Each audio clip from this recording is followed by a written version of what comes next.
कक्षा 10।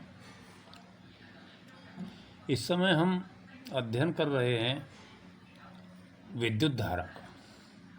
विद्युत धारा चैप्टर है, उसकी शुरुआत जो हमने की थी वो आवेश से की थी, और आवेश के लिए एक सूत्र भी बताया था।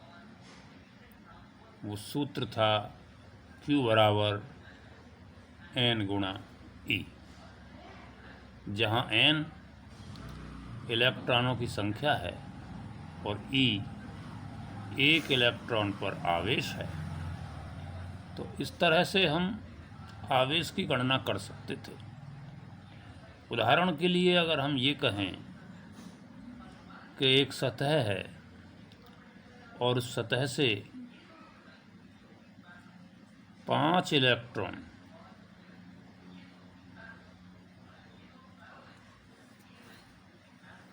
या ये कहें कि एक चालक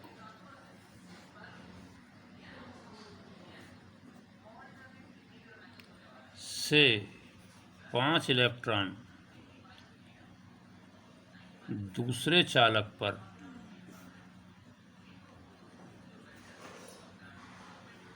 पहुंच जाते हैं,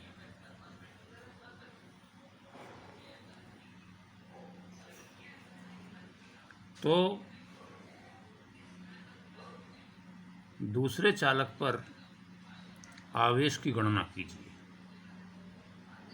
प्रश्न ये है कि दूसरे चालक पर आवेश की गणना कीजिए।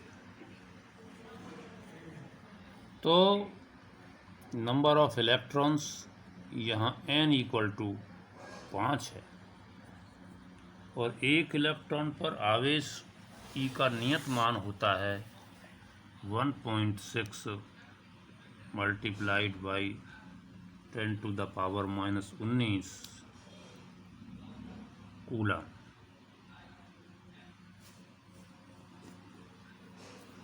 इतने कूलम का आवेश एक इलेक्ट्रॉन पर होता है। तो यहाँ गणना कर लेंगे Q बराबर N गुणा E से। तो N का मान यहाँ 5 है और 1.6 10⁻⁻⁻ इतने कूलम। तो ये आ जाएगा 8 गुणा 10⁻⁻19 कूलम। ये सूत्र का इस्तेमाल हो गया। इस तरह के छोटे छोटे अंक परीक्षा में पूछे जा सकते हैं।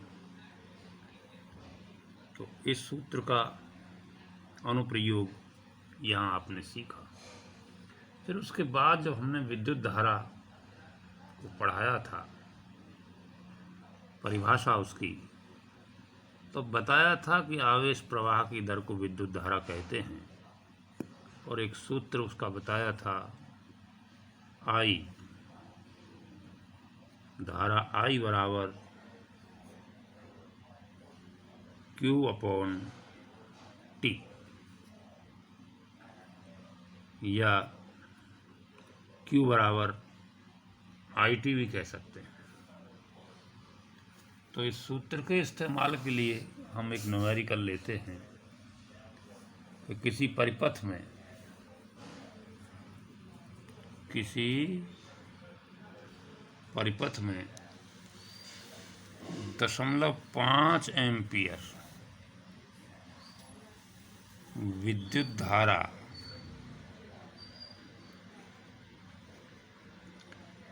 दस मिनट तक प्रवाहित होती है, उस चालक पर आवेश की गणना कीजिए।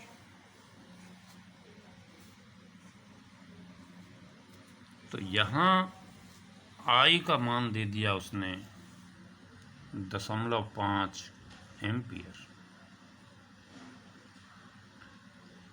और T का मान उसने दे दिया 10 मिनट। तो 10 × 60 ये हो गया 600 सेकंड।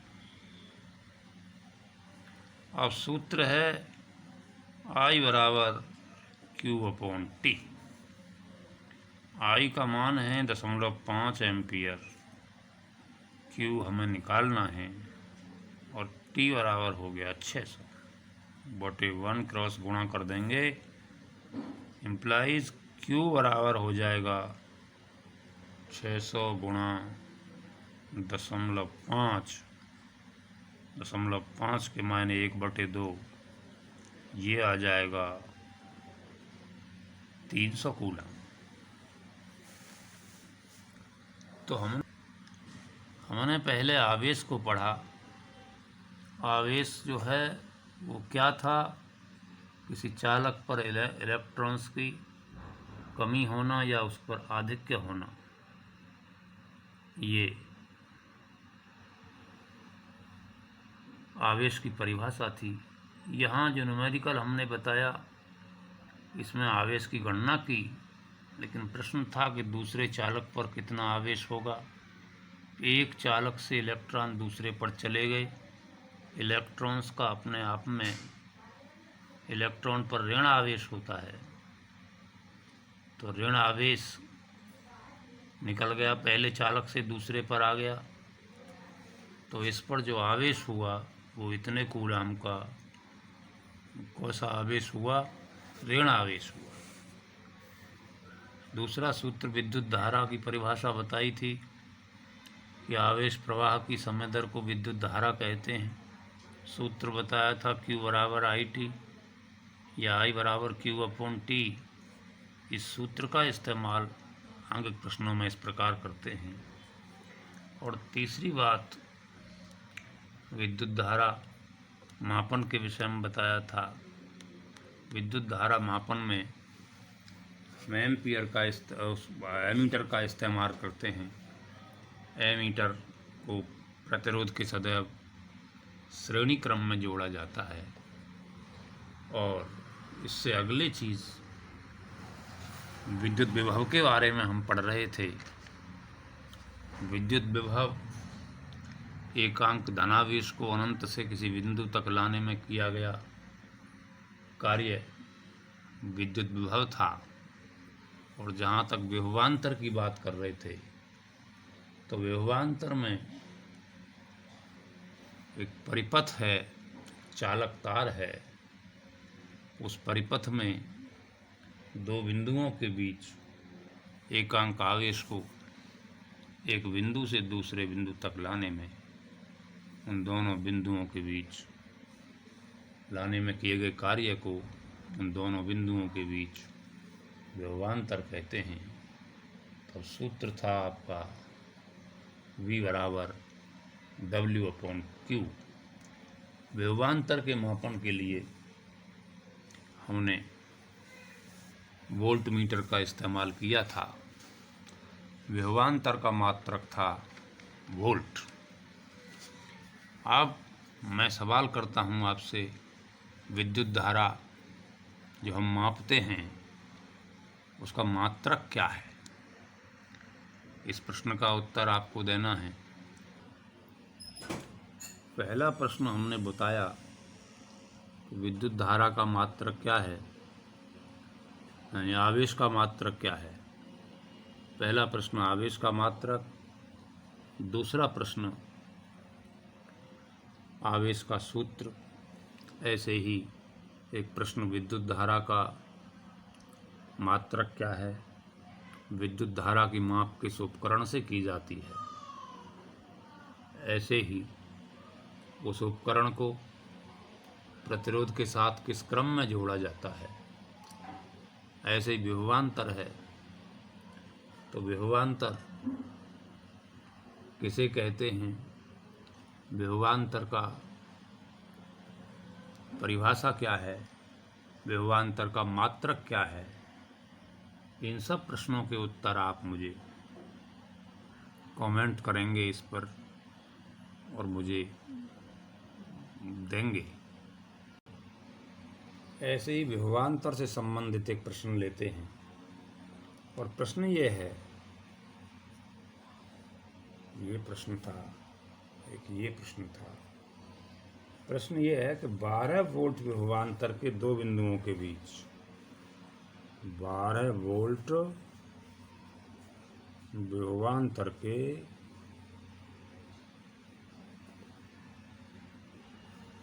दो बिंदुओं के बीच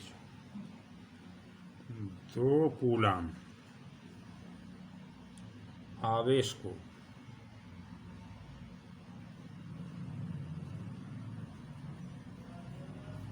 ले जाने में किया गया कार्य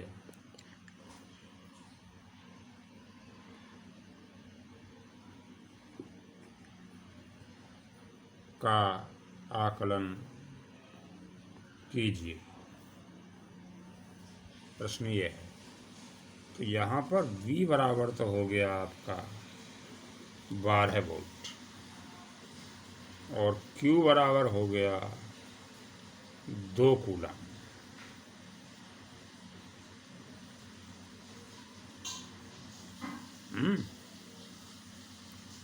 अब सूत्र है V बराबर W/Q।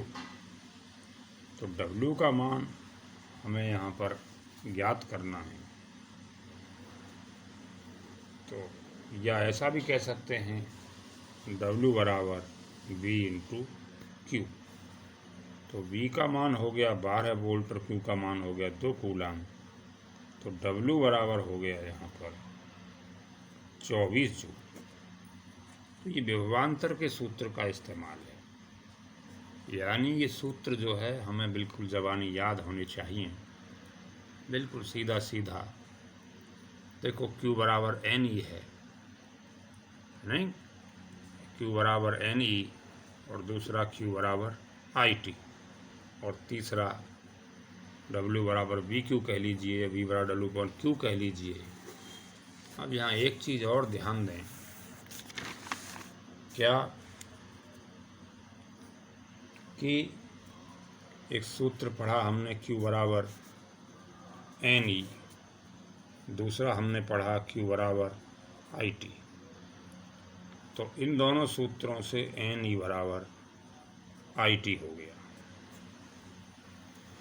तो ये भी एक सूत्र बन जाता है, नहीं? तो इस सूत्र का भी अंक प्रश्नों में इस्तेमाल हम कर सकेंगे। अब विद्युत परिपथ जब हम बना रहे थे तो विद्युत धारा के मापन में हमने एमीटर को प्रतिरोध के श्रेणी क्रम में जोड़ा था और विभवांतर के मापन में हमने वोल्ट मीटर को प्रतिरोध के समांतर क्रम में जोड़ा था। तो ये बात अब ठीक से दिमाग में बैठा लें कि जो परिपथ हम बनाते हैं इसमें कई चीज़ें होती हैं, है नहीं? अब विद्युत सेल है मान लीजिए, तो विद्युत सेल को हम कैसे डिनोट करेंगे? एक डंडा बड़ा लेते हैं और एक लेते हैं छोटा। ये अपने आप में सेल कहीं लगाना है तो ये एक सेल हो गया। अब बड़ा डंडा जो है इसका ये पॉजिटिव होता है और ये जो है निगेटिव होता है। घरों में भी आप सेल जब इस्तेमाल करते होंगे तो उसमें एक तरफ सेल में टोपी निकली ही होती है और एक तरफ उसमें बीच में थोड़ा सा केव होता है, गड्ढा होता है। तो जो टोपी निकली हुई होती है वो धन ध्रुव होता है सेल का, और जो इधर टोपी निकली हुई नहीं है वह ऋण ध्रुव होता है। और अगर कई सेल आपको लगाने हैं तो ये 2 सेल हो गए, अब 3 सेल हो गए। अब तो ये जो काम करेगा इसे हम क्या कहेंगे? बैटरी कह सकते हैं। तो बैटरी के लिए ये सिंबल इस्तेमाल करेंगे। ये आप जानते ही हैं, ये प्लस हो गया और ये वाला माइनस हो गया। अब बात करते हैं साहब प्रतिरोध। हमने कहा कि प्रतिरोध के समांतर क्रम में, प्रतिरोध के श्रेणी क्रम में। प्रतिरोध अपने आप में एक चालक तार है और उस तार को हम इस तरह से प्रदर्शित करते हैं। ये प्रतिरोध है, ये चालक तार भी हो सकता है। ये विद्युत बल्ब भी हो सकता है, ये पंखा भी हो सकता है।